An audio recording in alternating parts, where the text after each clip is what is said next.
அக்னினி நாகார்ஜுனா குடும்பத்தின் புதிய மருமகளான ஷோபிதா வாய்ப்பு தேடிய காலங்களில் தனக்கு நேர்ந்த அவமரியாதை குறித்து ஒரு பேட்டியில் வேதனையோடு பேசியுள்ளார். இந்த தகவல் தான் தற்போது இணையத்தில் வைரலாகி வருகிறது. திரையுலகில் பிரபலங்கள் காதலித்து திருமணம் செய்து கொண்டாலே அது ரசிகர்கள் மத்தியில் அதிகம் கவனிக்கப்பட்ட செய்தியாக மாறிவிடும். அந்த வகையில் பிரபல நடிகை சமந்தாவின் முன்னாள் கணவரான நாகசதன்யாவை காதலித்து அவருக்கு இரண்டாவது மனைவியாக மாறியுள்ளார் ஷோபிதா துலிபாலா. இவர்களுடைய திருமணம் டிசம்பர் 4ஆம் தேதி நடந்த நிலையில் இவர்களுடைய திருமணம் குறித்தும் அவர்களை பற்றிய பழைய தகவல்களை பற்றியும் அதிகம் பேசப்பட்டு வருகிறது. இந்த நிலையில் அக்னினி குடும்பத்தில் இணைந்துள்ள நடிகை ஷோபிதா துலிபாலா குண்டூர் மாவட்டம் தெனாலியில் பிறந்தவர். நடுத்தர குடும்பத்தை சேர்ந்த இவருடைய தந்தை ஒரு வணிக கடற்படை பொறியாளர் மற்றும் இவருடைய அம்மா ஒரு பள்ளி ஆசிரியை. மாடலிங் துறையில் ஷோபிதாவுக்கு ஆர்வம் இருந்தாலும் படிப்பிலும் படுசுட்டித்தனமாக இருப்பாராம்.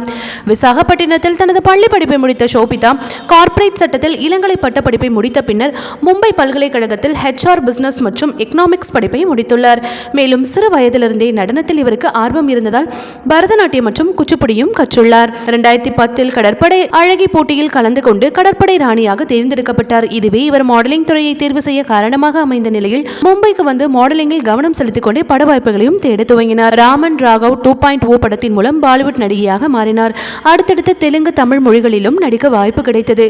குறிப்பாக தமிழில் இயக்குனர் மணிரத்னம் இயக்கத்தில் வெளியான பொன்னியின் செல்வன் படத்தில் வானதி கதாபாத்திரத்தில் நடித்திருந்தார். மேலும் வெப் சீரிஸ்களில் ராணியாக பார்க்கப்படும் ஷோபிதா பல வெப் தொடர்களில் திறமையான நடிப்பை வெளிப்படுத்தி ரசிகர்களை கவர்ந்தார். புது பெண்ணாக மாறியுள்ள நடிகை ஷோபிதா மாடலிங் வாய்ப்பு தேடிய போது தனக்கு நடந்த அவமரியாதை குறித்து தன்னுடைய பழைய கதையை பகிர்ந்துள்ளார். ஒரு முறை மாடலிங் ஆடிஷனுக்கு போன போது கேமரா ரிப்பேர் ஆகிவிட்டதாக கூறி ஷோபிதாவை மறுநாள் வரும்படி கூறியுள்ளனர். பின்னர் ஷோபிதாவின் இடத்தில் ஒரு நாயை வைத்து படம் பிடித்துள்ளனர்.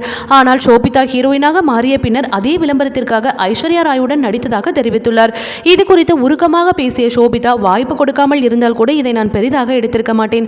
ஆனால் தனக்கு பதிலாக நாயை வைத்து எடுப்பது என்பது மிகப்பெரிய அவமானமாக உணர்ந்தேன் என அவர் தெரிவித்துள்ளார். இந்த தகவல் தான் தற்போது சமூக வலைதளங்களில் வைரலாகி வருகிறது. இது போன்ற சினிமா மற்றும் சீரியல் தொடர்பான செய்திகளை காண சினி டைம்ஸ் சேனலை மறக்காம சப்ஸ்கிரைப் பண்ணுங்க.